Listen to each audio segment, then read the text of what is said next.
காலை நேர பிரதான செய்திகளின் ஊடாக நர்மதா ஆசிரியர் முதலில் தலைப்பு செய்திகள்.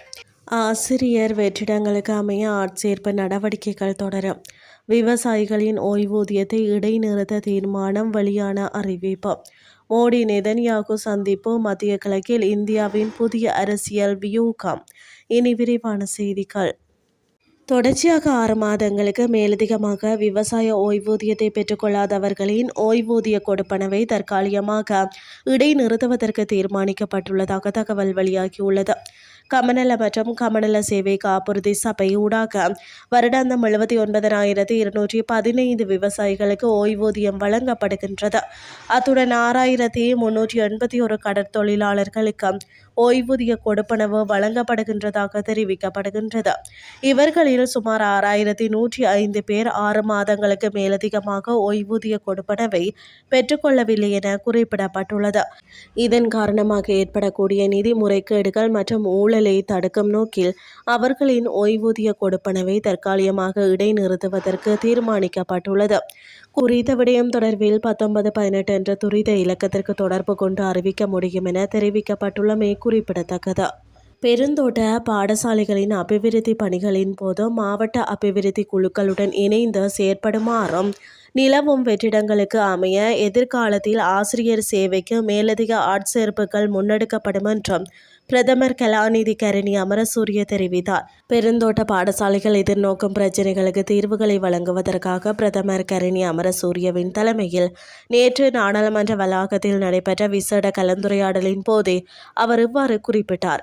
இக்கலந்துரையாடலில் கல்வி, உயர்கல்வி, தொழிற்கல்வி அமைச்சின் அதிகாரிகள் மற்றும் பெருந்தோட்ட மற்றும் சமூக உட்கட்டமைப்பு அமைச்சின் அதிகாரிகள் கலந்து கொண்டனர். முதற்கட்டமாக 23,000 ஆசிரியர்களை சேவைக்கு இணைத்துக் கொள்வதன் மூலம் தற்போதுள்ள ஆசிரியர் பற்றாக்குறைக்கு ஓரளவுக்கு தீர்வு காண எதிர்பார்க்கப்படுகிறது.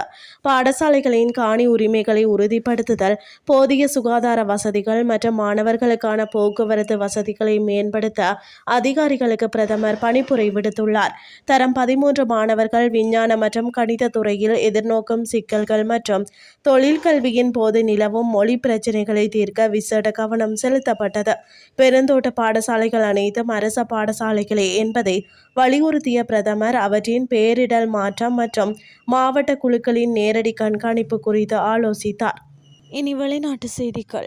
இந்திய பிரதமர் நரேந்திர மோடி வரும் 25ஆம் தேதி இஸ்ரேலுக்கு உத்தியோகபூர்வ விஜயம் மேற்கொள்ள உள்ளார். இந்த நிலையில் இந்தியா இஸ்ரேல் இடையே இராணுவ ஒத்துழைப்பை வலுப்படுத்தும் முக்கிய புரிந்துணர்வு ஒப்பந்தங்கள் கையெழுத்தாகியுள்ளன. 2 நாள் பயணமாக இஸ்ரேல் செல்லும் பிரதமர் மோடி அந்த நாட்டு பிரதமர் பெஞ்சமின் நெதன்யாகுவை சந்தித்து இருதரப்பு உறவுகள் மற்றும் பிராந்திய விவகாரங்கள் குறித்து விரிவான பேச்சுவார்த்தைகளை நடத்தவுள்ளார். இந்த பயணத்தை முன்னிட்டு இஸ்ரேலில் ஏற்பாடு செய்யப்பட்டிருந்த சிறப்பு நிகழ்வில் இரு நாட்டு இராணுவ அமைச்சர்கள் மற்றும் இராணுவ உற்பத்தி நிறுவனங்களுக்கு இடையே ஆக்கப்பூர்வமான கலந்துரையாடல்கள் இடம்பெற்றன. இதில் 30 இந்திய நிறுவனங்களும் 26 இஸ்ரேலிய இராணுவ நிறுவனங்களும் பங்கேற்று தங்களுக்குள் தொழில்நுட்பம் மற்றும் உற்பத்தி சார்ந்து ஒத்துழைக்க புரிந்துணர்வு ஒப்பந்தங்களில் கையெழுத்திட்டுள்ளனர். குறிப்பாக சிறு மற்றும் நடுத்தர அளவிலான இராணுவ தளவாட உற்பத்தி நிறுவனங்களை ஒன்றிணைப்பதும், இந்தியாவின் இராணுவ கொள்முதல் நடைமுறைகளை இஸ்ரேலிய நிறுவனங்கள் புரிந்து கொள்வதும் இந்த ஒப்பந்தங்களின் முக்கிய நோக்கம் என தெரிவிக்கப்படுகின்றது.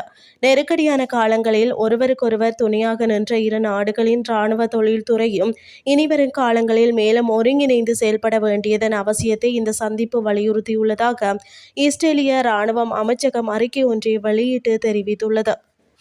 இத்துடன் செய்திகள் யாவும் நிறைவடைகின்றது. அடுத்த இரவு 8:30 எதிர்பாருங்கள். நன்றி.